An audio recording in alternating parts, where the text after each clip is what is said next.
మానవ మనుగడ ప్రసార్థకంగా మారిందా? ఒక్క నెలలోనే ప్రకృతి ప్రకోపం కళ్ళకు కట్టింది. ఇప్పుడు నిజంగా ప్రకృతి పగబట్టిందా అన్నట్లు పరిస్థితులు మారిపోయాయి. నీరు, గాలి, నేల ఇలా వేర్వేరు చోట్ల విరుచుకుపడిన ఘటనలు అందరినూ ఈ ఆలోచనలు రేకెత్తిస్తున్నాయి. ఇప్పుడు ఆంధ్రప్రదేశ్లో విజయవాడ, గుంటూరు, మంగళగిరి తదితర ప్రాంతాల్లోని ఇటీవలి ఘటనలు, ఇటు వరంగల్ జిల్లా ములుగులోనూ గాలి విధ్వంసం, ఇక కేరళలోని వయనాడు విలయం ఇలా గమనిస్తే నీరు, గాలి, నేల, మట్టి రూపంలో జరిగిన ఈ విలయ ఘటనలు ఆందోళన కలిగిస్తున్నాయి. ఇవన్నీ ప్రళయానికి సూచికల అనే అనుమానాలకు తావిస్తున్నాయి. నిజంగా పంచభూతాలు పగబట్టాయా అనే అనుమానాలు రేకెత్తుతున్నాయి. ఇప్పుడు ఇదే అంశానికి సంబంధించి ప్రైమ్9 న్యూస్ ఎక్స్క్లూజివ్ రిపోర్ట్ ఇప్పుడు చూద్దాం.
మానవ మనుగడ ఇప్పుడు ప్రసార్థకంగా మారిందా?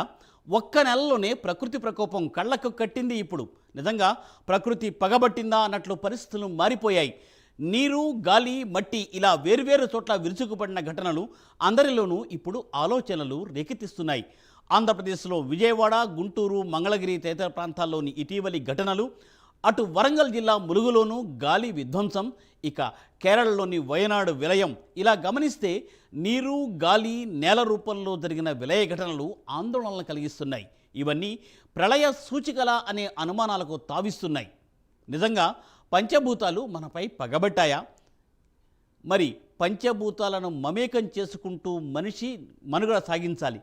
అలా కాకుండా ప్రకృతిని కానీ అండర్మైన్ చేసి ప్రకృతిని పరిరక్షించకపోతే జరిగే ఘటనలు ఇందుకు తావిస్తున్నాయా అనేది ఇప్పుడు అందరికీ లేవనెత్తున్న సందేహాలు.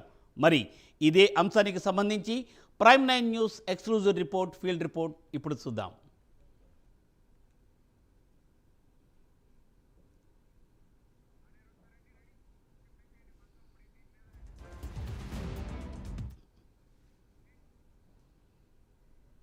రైట్.